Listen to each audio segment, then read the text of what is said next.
നിങ്ങളുടെ favourite shows ഇനി ഒരിക്കലും മിസ്സാവില്ല. ഇപ്പോൾ C5 കാണും നിങ്ങളുടെ ഫേവറേറ്റ് ഷോ തികച്ചും സൗജന്യമായി. ശ്രീദേവി എടുത്തേക്ക് ഇത് എന്താ പറ്റിയത്?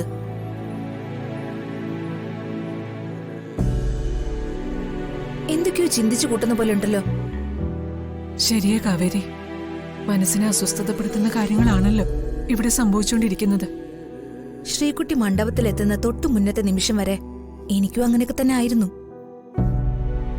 ശ്രീകുട്ടി എത്തിയതോടെ സഞ്ജുന് ഒരിക്കലും അംഗീകരിക്കാൻ കഴിയാത്ത കല്യാണം മുടങ്ങി. ഇപ്പതാ അവൻ ആഗ്രഹിച്ചതുപോലെ ശ്രീകുട്ടിയുമായി വിവാഹം നടക്കാൻ പോകുന്നു. എല്ലാ വിഷമങ്ങളും തീർന്ന് സന്തോഷമായിട്ടിരിക്കേണ്ട സമയമല്ലേ ശ്രീദേവി? കാവേരിക്ക് അങ്ങനെ പറയാം, പക്ഷെ എനിക്കെന്തോ ഇപ്പോഴും ടെൻഷൻ മാറിയിട്ടില്ല. പുതിയ ഓരോ കാരണങ്ങൾ കണ്ടെത്തി വെറുതെ മനസ്സ് വിഷമിപ്പിക്കല്ലേ ശ്രീദേവി? അങ്ങനെ പുതിയതൊന്നും അല്ല കാവേരി. ശാസ്ത്രികൾ എന്ന് പറഞ്ഞ കാര്യം നീ മറന്നുപോയോ? നീയും കൂടെ ഉള്ളപ്പോഴാണല്ലോ ശാസ്ത്രികൾ അങ്ങനെ ഒരു പ്രവചനം നടത്തിയത്. ഈ ശ്രീദേവിയുടെ ഒരു കാര്യം ഏട്ടത്തി ഇതുവരെ അതൊന്നും മനസ്സിൽ നിന്ന് കളഞ്ഞില്ലേ? മനസ്സിൽ നിന്ന് അതൊക്കെ കളയാനോ? നീ എന്താ തമാശ പറയാ? ശാസ്ത്രികൾ എന്തെങ്കിലും പ്രവചിച്ച അതിന് വില കൽപ്പിച്ചേ മതിയാവൂ. അദ്ദേഹം പറഞ്ഞതൊക്കെ എനിക്ക് ഓർമ്മയുണ്ട്. പക്ഷേ അതുമായി ബന്ധപ്പെട്ട് ശ്രീദേവിയുടെ ഇങ്ങനെ ആദ്യ കയറ്റാൻ എന്താ ഉള്ളത്? ശാസ്ത്രികളുടെ പ്രവചനവുമായി ബന്ധപ്പെട്ട് ചില സംശയങ്ങൾ എന്റെ ഉള്ളിൽ ബലപ്പെട്ടു വരിക. സഞ്ജുവിന്റെ താലികെട്ട് സമയത്ത് രക്ഷകയെ പോലെ ഒരു പെൺകുട്ടി അവിടെ എത്തുന്നു. അവള് സഞ്ജു ആദ്യം താലി കെട്ടിയ പെണ്ണായിരിക്കുമെന്നും ശാസ്ത്രികൾ പറഞ്ഞു വെച്ചിരുന്നു. എന്നിട്ട് ആരെങ്കിലും എത്തിയോ? അങ്ങനെ ഒരാളെ നീ കണ്ടില്ലേ കാവേരി? ഞാനത് കാണാന് അങ്ങനെ ഒരാളെയും ഞാൻ കണ്ടതായിട്ട് ഓർക്കുന്നില്ല. നീ ശരിക്കും ഒന്ന് ആലോചിച്ചു നോക്കി.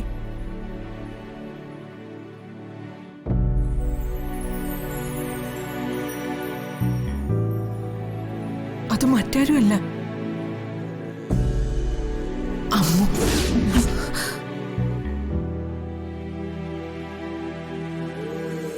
അതെ, ശാസ്ത്രികൾ പറഞ്ഞ ആള് അമ്മു ആവാനാ സാധ്യത.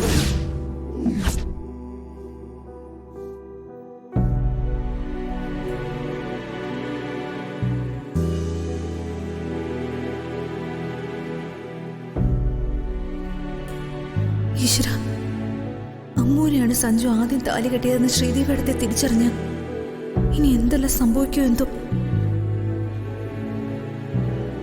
നീ എന്താ ആലോചിക്കുന്ന കാവേരി?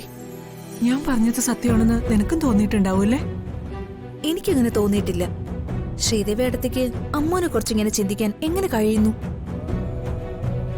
നമ്മുടെ അമ്മൂനെ വിവാഹം ചെയ്ത ആളിവിടെ വന്നത് ശ്രീദേവി അടുത്തും കണ്ടതല്ലേ?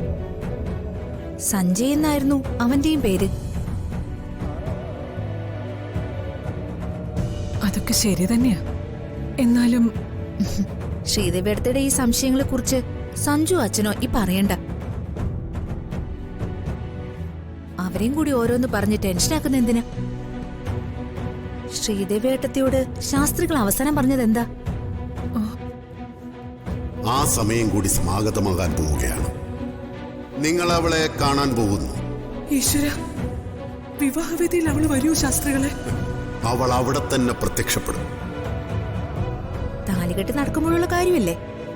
ആ, അതിന് താലികെട്ട് നടന്നില്ലല്ലോ. പിന്നെങ്ങനെ ആ വിധത്തിൽ അമ്മനെ കുറിച്ച് ചിന്തിക്കാൻ നമുക്ക് കഴിയും?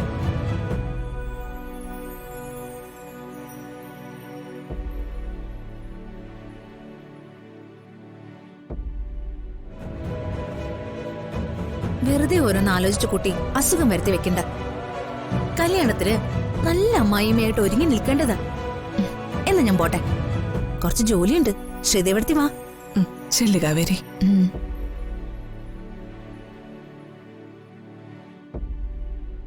തിരുമേനി, മോൾക്ക് അവിടെ വെച്ച് സുഖമില്ലാതായി.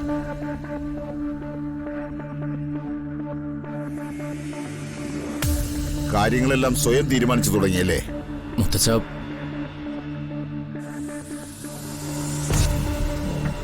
അത് ഞാൻ മറ്റൊരു വഴി ഞാനപ്പോൾ കണ്ടില്ലായിരുന്നു.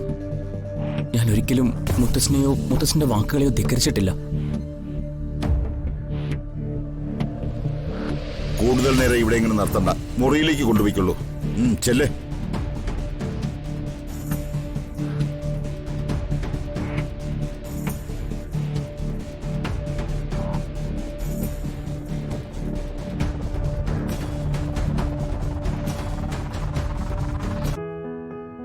തിരുമേനി പൊറുക്കണം. ഇക്കാര്യത്തിൽ ഡോക്ടറുടെ ഭാഗത്തൊന്നും യാതൊരു പിഴവും ഉണ്ടായിട്ടില്ല. എനിക്ക് വേണ്ടിയായിരുന്നു ഡോക്ടർ ഞങ്ങളോടൊപ്പം കൂടിയത്, എന്റെ ചേച്ചിയെ മണ്ഡപത്തിലെത്തിക്കാൻ കൂട്ടുനിന്നത്. പ്രഭാചന്ദ്രൻ വിളിച്ചു പറഞ്ഞ് കാര്യങ്ങളൊക്കെ ഞാൻ അറിഞ്ഞു. പക്ഷേ ഗോവിന്ദൻ ഒരു ഡോക്ടറാണ്. കുറച്ചുകൂടി വിവേകം കാട്ടാമായിരുന്നു. സ്വന്തം പദവിയെക്കുറിച്ചും കർത്തവ്യങ്ങളെക്കുറിച്ചും അടുത്തിടെ ഗോവിന്ദൻ വിസ്മരിച്ചു പോകാറുണ്ട്. അല്ലെങ്കിൽ ആയിരങ്ങളുടെ ശ്വാസനിശ്വാസങ്ങൾ വീഴുന്നിടത്തേക്ക് അർത്ഥ ചികിത്സയിലായിരിക്കുന്ന രോഗിയെയും കൂട്ടി പോകുമായിരുന്നു. തിരുമേനി, അങ്ങ് ക്ഷമിക്കണം. എനിക്ക് വേണ്ടിയാ, എന്റെ ജീവൻ നിലനിർത്താൻ വേണ്ടിയാ അമ്മുവും ഗോവിന്ദവും സ്വാതിയുമായി മണ്ഡപത്തിലേക്ക് വന്നത്. അവരങ്ങനെ ഒരു തീരുമാനം കൈക്കൊണ്ടില്ലായിരുന്നെങ്കിൽ ഈ സഞ്ജു എന്ന ജീവനോടെ ഭൂമിയിൽ ഉണ്ടാവില്ലായിരുന്നു. അതെ തിരുമേനി, എന്റെ മോള് ശ്രീകുട്ടിയല്ലാതെ മറ്റൊരാളെ താലി കെട്ടേണ്ടി വന്ന കതിർ മണ്ഡപത്തിൽ വെച്ച് ജീവൻ ഒടുക്കുമെന്ന് സഞ്ജു ദൃഢപ്രതിജ്ഞ ചെയ്തിരുന്നു.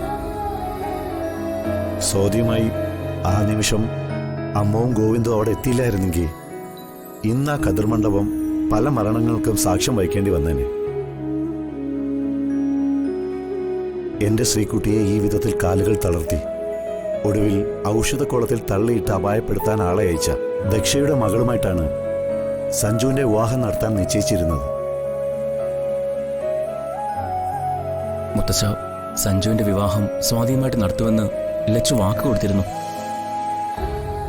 ആ വാക്ക് പാലിക്കാൻ കഴിഞ്ഞില്ലെങ്കിൽ ശിവക്കാട് കയറി ശിവലിംഗത്തിൽ തലതല്ലി ജീവത്യാഗം ചെയ്യുമെന്ന് ലച്ചു മനസ്സിൽ കുറിച്ചിരുന്നു. എന്താ കുട്ടി ഞാൻ ഈ കേൾക്കുന്നത്? എത്ര വലിയ അബദ്ധമാണ് നീ മനസ്സിൽ കുറിച്ചതെന്ന് വല്ല ബോധവുമുണ്ടോ? ജീവൻ കൊണ്ട് കളിക്കുക പക്വമതികളുടെ ലക്ഷണമാണോ? ഇത്ര ചഞ്ചലമാണോ നിന്റെ മനസ്സ്? എന്റെ ചേച്ചിയുടെയും അദ്ദേഹത്തിന്റെ വിവാഹം നടക്കുന്നതിനപ്പുറം ഈ ലക്ഷ്മിക്ക് മറ്റൊന്നും വേണ്ട തിരുമേനി. ആ ഒരു നിമിഷത്തിന് വേണ്ടി മാത്രമാണ് ഞാൻ ജീവിക്കുന്നത് തന്നെ.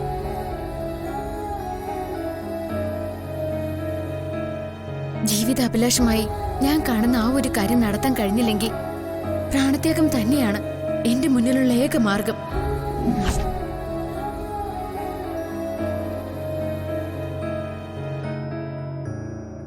ഡൗൺലോഡ് ചെയ്യൂ C5 ആപ്പ്. കാണൂ എല്ലാ എപ്പിസോഡുകളും സൗജന്യമായി.